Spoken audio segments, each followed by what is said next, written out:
দ্বিতীয় ফুৎকার দেওয়ার সাথে সাথে আল্লাহ মালাকুল মাউতকে বলবে, ও মালাকুল মাউত, পৃথিবীর সব মানুষগুলোর রুহু কবজ কর।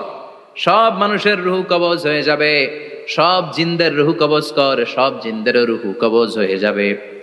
এবার সব ফেরেশতাদের রুহু কবজ কর। সব ফেরেশতাদের রুহু কবজ হয়ে যাবে। আল্লাহ বলবেন, আখবিরনি মাইয়া বকা, আর কে কে বেঁচে আছে বল। মালাকুল মউত বলবে, আল্লাহ মানুষগুলো সব শেষ, জিনগুলো শেষ, ফেরেশতাগুলো শেষ, শুধুমাত্র 4 জন বড় বড় ফেরেশতা এখনো মরে নাই। আল্লাহ বলবে, যা জিব্রাইল, মিকাইল, ইসরাফিল, যে ইসরাফিলের ফুৎকারে কিয়ামত হয়েছে, ওই ইসরাফিলকেও শেষ করে ফেল। জিব্রাইল, ইসরাফিল, মিকাইল সব শেষ। এবার মহাবিশ্বে কেউ নাই। আল্লাহ বলবেন, আখবিরনি মাইয়াবকা, ও মালাকুল মাউত আজরাইল, এবার কে আছে? কয় কেউ নাই, সব শেষ। কেউ আছে? কেউ নাই, সব শেষ।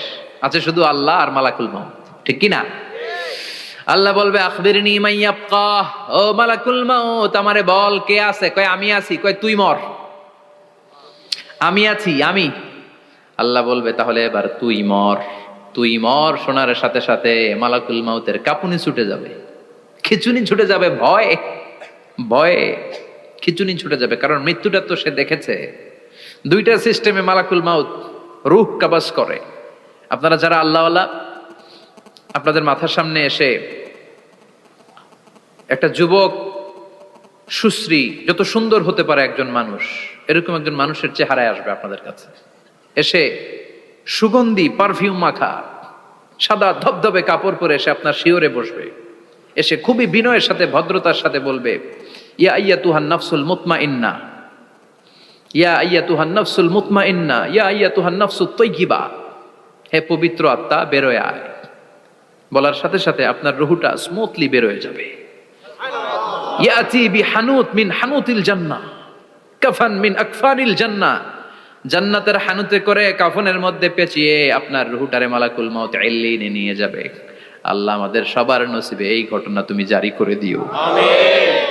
আর যারা ইসলাম মানে নাই, কোরআন মানে নাই, বিশ্বনবীরে মানে নাই, তাদের সামনে কুৎসিত আকৃতির একটা ভয়ঙ্কর চেহারা নিয়ে আসবে। বিআকবাহি মা ইয়াকুন, হাদিসে এসেছে, যত খারাপ হতে পারে একজন মানুষের চেহারা, যত দুর্গন্ধযুক্ত হতে পারে একজন মানুষের দেহ, বিদঘুটে ভয়ঙ্কর রাক্ষসে এক চেহারা নিয়ে আসবে।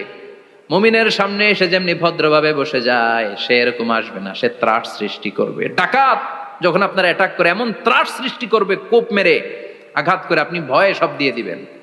ওনারা দেখলে আপনার পিলে চমকে যাবে। ভয়ঙ্কর দুর্গন্ধযুক্ত কালো একটা ড্রেস পরে আপনার সামনে এসে এমন ত্রাস সৃষ্টি করে বসবে, ওইটা দেখলে অবস্থা খারাপ। চিৎকার দিয়ে ধমকাবে আর বলবে, ইয়া আইয়াতুহান নাফসুল খাবিসা, হে পাপাত্তা, বেরোয় আয় ইলা গাদাবিল্লাহ, আল্লাহর ক্ষোভ, আল্লাহর রাগের দিকে তুই বের হয়ে আয়। মুমিনের আত্মাটা যেমনি স্মুথলি বের হয়ে এসেছে, কাফেরের আত্মাটা বলার সাথে সাথে বেরোতে চাইবে না।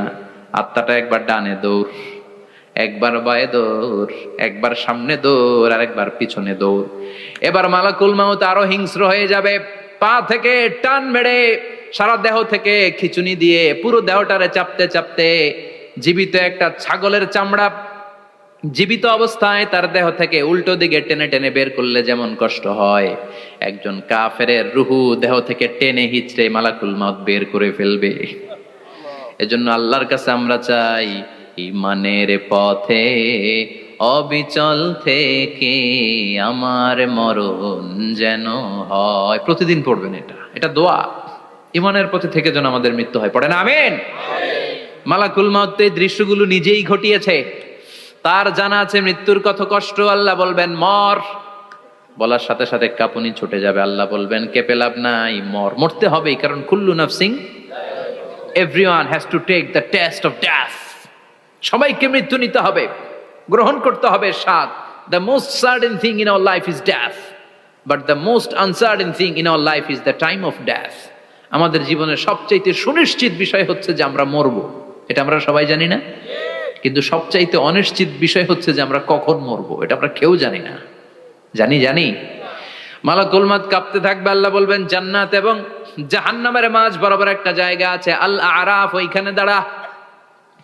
ওইখানে দাঁড়িয়ে মালাকুল মাউত বিকট একটা চিৎকার দিয়ে সারা পৃথিবীর মানুষগুলো, ফেরেশতাগুলো যেমনি দুনিয়া থেকে বিদায় হয়েছে, মালাকুল মাউত তখন বিদায় হয়ে যাবে। সেদিন বিকট একটা চিৎকার মেরে তিনি বিদায় হবেন। বিশ্বনবী বলেন, মালাকুল মাউতের মরণের সময় সেই চিৎকারটা ওই দিন এত ভয়ঙ্কর হবে, দুনিয়াতে যদি তখন মানুষ থাকতো, কিয়ামত ঘটানোর জন্য আলাদা করে ইসরাফিলের সিংগায় ফুৎকার দেওয়ার আর দরকার হতো না।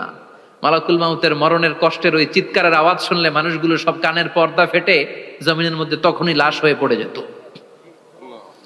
মালাকুল মাউত এখন আর নাই, ডানে বায়ে সামনে পেছনে কেউ নাই, একজন ছাড়া, তিনি কে? আল্লাহ তখন বলবেন, ইয়া আরদু আইনা নাহারুকি, পৃথিবী তোর নদীগুলো কই, বিল্ডিং গুলো কই, রাজা বাদশা গুলো কই, পৃথিবীর নাজ নেয়ামত কই, ভোগের দুনিয়া আজকে কোথায়, অহংকার দাপট আর ক্ষমতার